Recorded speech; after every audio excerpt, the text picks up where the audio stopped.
Firstly నేను ఏం చెప్తాను అంటే college is like a play ground. Games ఆడే వాళ్ళకి అర్థం అవ్వచ్చు. శాండ్ బాక్స్ అంటారు. శాండ్ బాక్స్ అంటే నువ్వు ఏమైనా ఆ గేమ్ మెకానిక్స్ అన్నీ ఉంటాయి. నువ్వు అంటే మైండ్ క్రాఫ్ట్ కానీ ఏమైనా బిల్డ్ చేసుకో, ఎలా అయినా వాడు, ఎలా అయినా ఆడుకో.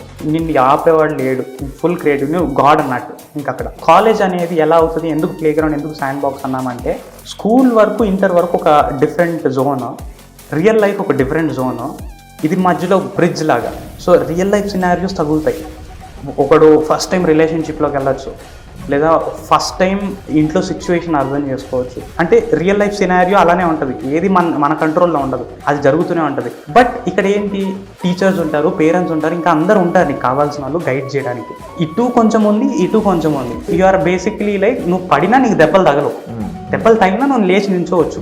రియల్ లైఫ్లో నేను ఇంకా కాలేజ్ స్టూడెంట్ కాబట్టి ఇది ఒక ఒపీనియన్ లాగా, ఒక స్పెక్యులేషన్ లాగే ఉంటుంది. పాయింట్ ఏంటి అంటే నేను పడ్డాను అంటే నన్ను తొక్కేస్తారు, ఇంకా నేను లేచే ఛాన్స్ చాలా తక్కువ. అంటే ఇప్పుడు లెట్స్ సే నేను ఒక బిజినెస్ స్టార్ట్ చేశాను, I'm married, I have kids అనుకుందాం. నేను అప్పుడు స్టార్ట్ చేసి నాకు వన్ లైఫే ఉంది. ఇప్పుడు పడ్డాను అంటే నా life gone, my families life is also gone. And అది మెయింటైన్ చేయాలని నేను లోన్స్ అవి ఏమైనా తీసుకున్నాను అంటే నా మీద ఇంకా వెయిట్ నేను యాడ్ చేసుకుంటున్నా, నన్ను నేనే తొక్కుకుంటున్నా. కాలేజ్లో అది ఉండదు. నన్ను అడిగితే ఎవరైనా స్టూడెంట్స్ సర్వీస్ బేస్ నుంచి స్టార్ట్ చేయండి. మనీ లేదు అంటే సర్వీస్ స్టార్ట్ చేయండి.